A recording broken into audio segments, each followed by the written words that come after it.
शुरुआती जीवन कैसी रही आपकी? जब जब सफर शुरू हुआ था, एक परिवेश होता है, शिक्षा का परिवेश से लेकर के अब तक का जो परिवेश रहा है, कैसा रहा? गांव देहात में रहने वाले लोग, हम लोग किसानों के बच्चे हैं। खेत खलियानों में खेती का दहकानी का काम भी करते रहे और पाठशाला भी जाते रहे, इसलिए समाज की पीड़ा को बहुत नज़दीक से देखा है। मैंने भूखी माँ को अपने बिलखते हुए बच्चों को फुसलाते और बहलाते हुए देखा है। मैंने वो पेशानी देखी है जो कर्ज के बोझ तले दबी रही है। मैंने बिल्कुल दहकान को आज भी करता हूँ। मैंने देखा है एल्युमिनियम के बर्तनों को बेचकर रोटी खरीदते हुए हमने गरीबों को देखा है। भीख मांगने वाली औरत को अपने पैसे रिश्वत देकर इंदिरा आवास के लिए रिश्वत देते हुए हमने देखा है ना। अपनी भीटे की ज़मीन बेचकर दारोगा को रिश्वत देकर अपनी आबरू बचाते हुए हमने देखा है। तो गांव की पीड़ा को हमने बहुत करीब से देखा है। यही वजह है कि वो दर्द की आवाज़ नहीं भूल पाता हूँ।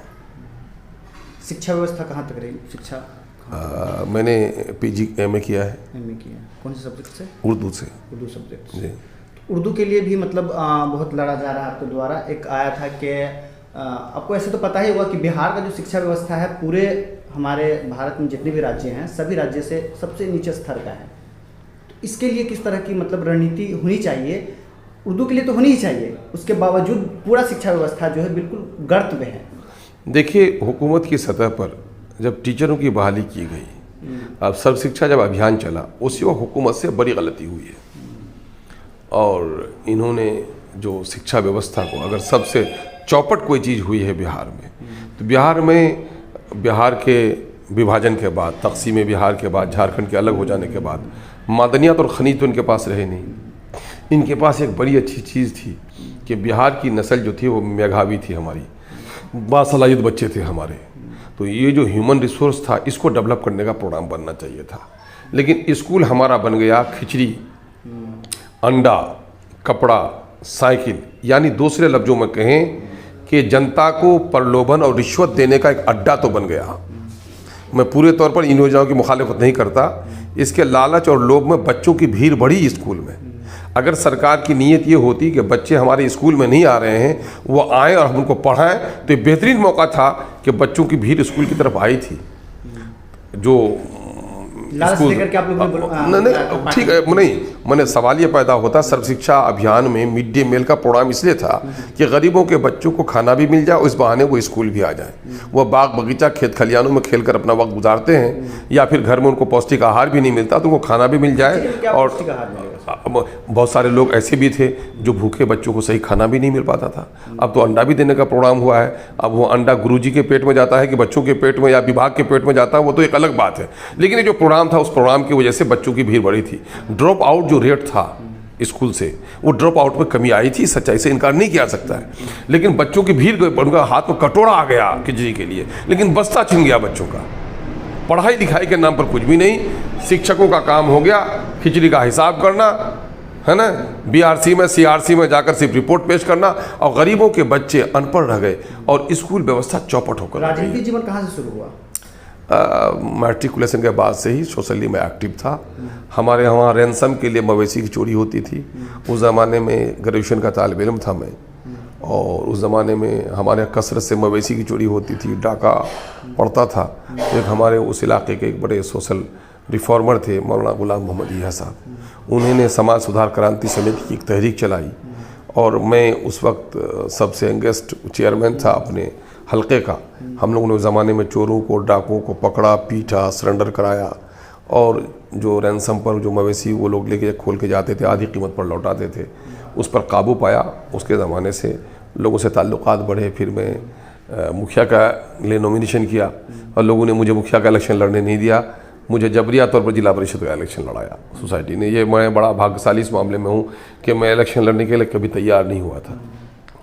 सोसाइटी के लोगों ने ही मुझे दबाव दिया कि मैं इलेक्शन लड़ूं, और मैंने बहुत समझाने के बाद भी, मेरे मेडिसिन के होलसेल का काम था, मैंने कहा भाई मेरा कारोबार चौपट हो जाएगा। कहा कि नहीं, आपको लड़ना है। लोगों ने लड़ाया और पहली बार मुझे जिताया, बहुत अच्छे वोटों से जिताया। और मेरी जो कारकर्दगी रही जिला परिषद में एजुकेशन और हेल्थ की सब कमेटी होती है, उसका मैं चेयरमैन था। मेरी जो कारकर्दगी भी लोगों को एतमाद हुआ।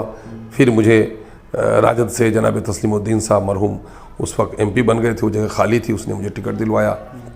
उसके बाद एमएलए का इलेक्शन भी बड़ी आसानी से जीता मैं। हाँ, राष्ट्रीय जनता दल से।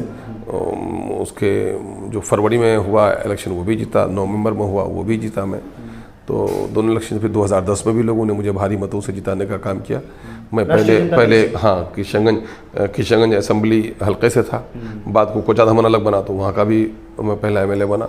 2014 मैंने पार्लियामेंट का इलेक्शन लड़ना चाहा, लेकिन कुछ नामुसाइद हालात थे जिसकी वजह से मैं इलेक्शन नहीं लड़ा और मैंने पार्टी से रिज़ाइन कर दिया। और फिर मैं 19 में पार्लियामेंट का इलेक्शन भी लड़ा, 19 में पार्लियामेंट का इलेक्शन लड़ा। तकरीबन 2,95,000 वोट हमें आए और जीत नहीं सके। फिर दूसरे हलके से मैंने समझा था कि मैं पार्लियामेंट का ही इलेक्शन लड़ूंगा, अब असेंबली इलेक्शन लड़ने की ख्वाहिश नहीं थी। लेकिन इलेक्शन 2015 ही में मैंने ज्वाइन किया था। 2015 में ज्वाइन किया था। उस वक्त गठबंधन की बड़ी लहर थी और उस ज़माने में भी हम लगभग 40,000 वोट लाकर हार गए। और मामला ये हुआ कि फिर उसी पार्टी से हमने पार्लियामेंट का इलेक्शन लड़ा, 2,95,000 वोट आए, जीत नहीं सके। और मैंने फैसला कर लिया था कि अब मुझे पार्लियामेंट ही लड़ना है, असेंबली नहीं लड़नी है। तो अमर बैसा के हमारे बुज़ुर्गों का, नौजवानों का, किसानों और मजदूर भाइयों का बड़ा एहसान हम पर रहा कि ये लोग जबरिया तौर पर मेरे घर पर गए और उसने कहा कि नहीं, आपको हमारे यहाँ से इलेक्शन लड़ना है। तो इनकी एक बड़ी तादाद मुझे गई वहाँ पर और मुझे बुलाया इन लोगों ने, मैं वहाँ से इलेक्शन लड़ा और इन लोगों ने तकरीबन 51% वोट देकर मुझे जिताया है। 1,83,000 वोट टोटल ड्रॉप हुए वहाँ पर और उसमें से 94,000 वोट दिए इन लोगों ने हमको। बड़ी उम्मीद की है हमारे अमर बैसा के हमारे मोहसिनों ने, भाइयों ने, कि उनकी खिदमत हम करें। अब अल्लाह से दुआ करते हैं कि उनकी खिदमत का मुझको बेहतरीन मौका मिले, ये कोशिश हमारी चल रही है। ये असदुद्दीन ओवैसी पार्टी में आने का जाहिर है, मैं राजद से रिज़ाइन किया था और जदयू ज्वाइन किया था। मैंने पार्लियामेंट का इलेक्शन छोड़ दिया, जदयू फिर भाजपा से मिल गई थी। मुझे एक अच्छी पार्टी की तलाश थी कि जो दलितों के, अक़लियतों के लिए और ख़ासकर सीमांचल के हक़ और हुकूक़ के लिए बात करे। तो मैंने देखा कि रीजनल डिस्पैरिटी के ख़िलाफ़ अगर कोई आवाज़ और मज़लूमों की कोई तवाना आवाज़ इस वक्त पूरे मुल्क में है तो बैरिस्टर असदुद्दीन ओवैसी से कोई ज़्यादा नहीं है, जो दयानतदाराना तौर पर सियासत इस वक्त छल कपट, धोखा, फ़रेब, मक्कारी और अय्यारी की आमाजगाह बन गई है। और ऐसे वक्त में एक दयानतदार, बेबाक, बेखौफ लीडर अगर कोई है जो दलितों के, मज़लूमों के, महरूमों की आवाज़ उठाने की ताकत रखता है तो बैरिस्टर असदुद्दीन ओवैसी से ज़्यादा कोई लायक नहीं है। मैंने उसको बुलाया और सीमांचल के मसाइल दिखाए तो उनके भी, उनका जो दर्दमंद दिल था वो ये हुआ कि नहीं साहब, इस इलाके में इस अंधेरे में चिराग जलाना चाहिए। और उसने वहाँ का झंडा मेरे हाथ में दिया और उस अंधेरे में चिराग जलाने की और वहाँ की पसमानदगी को दूर करने की, वहाँ के नाइंसाफ़ी के लिए इंसाफ की तलब की लड़ाई हम लड़ रहे हैं।